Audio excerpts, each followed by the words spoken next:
NCC கேம்பில் நம்ம பள்ளி மாணவிகளை ஒருத்தர் சீரழிச்சான், செத்தே போயிட்டான். அவங்க அப்பாவும் செத்து போயிட்டான். விசாரணையே தொடங்கலை, எப்பரா செத்தான்னு அண்ணாமலைஜி கேட்டாங்க மாநில தலைவர். இது எப்படி நடந்துச்சு, ஆச்சரியமா இருக்கே, யதார்த்தமான விஷயமா, திட்டமிட்டு இதில் எதுவும் குழப்பங்கள் இருக்கா, சதி இருக்காரோட கேள்வி கேட்டார். அதை யாரும் பெருசாகவே எடுத்துக்கல, விட்டாங்க. சரி, ஒரு கேம்ப்ல தப்பு நடந்திருக்குன்னு பார்த்தா 12 கேம்ப் நடத்திருக்காங்க. இப்போ 12 கேம்ப்ல என்ன நடந்துச்சு நம்ம யாரும் அந்த மாதிரி விசாரணை தீவிரப்படுத்தி உண்மை குற்றவாளிகள் ஆசிரியர்களா, அங்க கேம்ப் நடத்துறவங்களா, அந்த கேம்ப் நடத்துற டீம்ல யார் யார் இருக்கா, இதெல்லாம் நம்ம விசாரிச்சோமா? கிடையாது.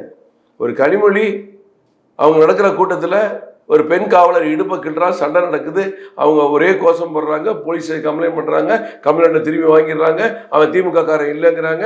அப்புறமேல் திமுக இளைஞரணின்னு தெரியுது, இதுக்காக பாஜக போராட்டமே நடத்தணும், திருப்பி வந்து கைது பண்ணுறாங்க. அவங்க போட்ட வழக்க வாபஸ் வாங்க எச்சரிக்கிறாங்க அந்த போலீஸ் காவலரை. அப்ப அதுல உண்மையா நீ திமுக கட்சிக்காரங்கன்னு தெரிஞ்சு நடவடிக்கை எடுத்திருந்தா இன்னைக்கு உன் கட்சிக்காரன் பிரியாணி கடை ஞானசேகரன் மாதிரி பொறுக்கி வளர்ந்துருக்க மாட்டான், திருப்பி செய்ய வேண்டிய தைரியம் வந்திருக்க இல்லை.